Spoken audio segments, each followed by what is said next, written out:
पुराने ज़माने में पानी को स्टोर करने के लिए घड़े के साथ साथ एक सुराही भी हुआ करती थी।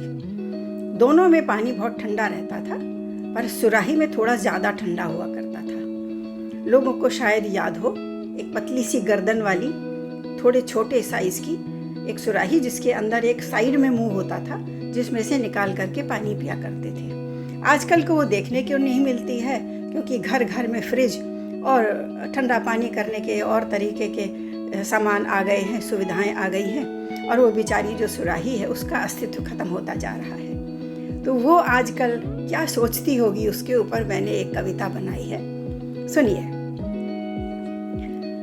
एक मिट्टी की सुराही अब क्या सोचती होगी, एक मिट्टी की सुराही अब क्या सोचती होगी। साफ सुथरे आसन पर मैं अलग बैठा करती थी, सबसे ज्यादा मेरी जब परवाह हुआ करती थी।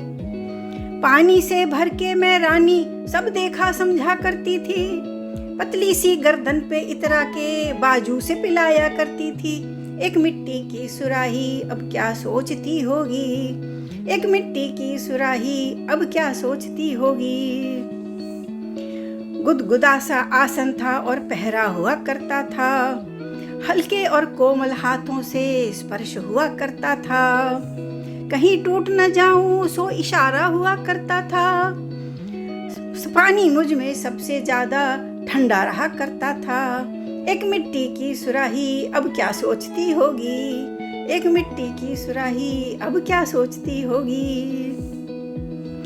ठोक बजाकर लोग मेरा जायजा लिया करते थे, टन टनानन बजते ही खरीद लिया करते थे।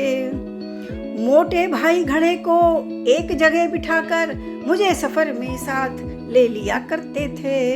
एक मिट्टी की सुराही अब क्या सोचती होगी, एक मिट्टी की सुराही अब क्या सोचती होगी।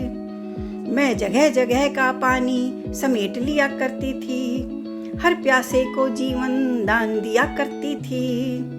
आजकल के बालक क्या जाने, मैं पकी हुई भट्टी में उनके दादा और परदादा की प्यास बुझाया करती थी। एक मिट्टी की सुराही अब क्या सोचती होगी, एक मिट्टी की सुराही अब क्या सोचती होगी।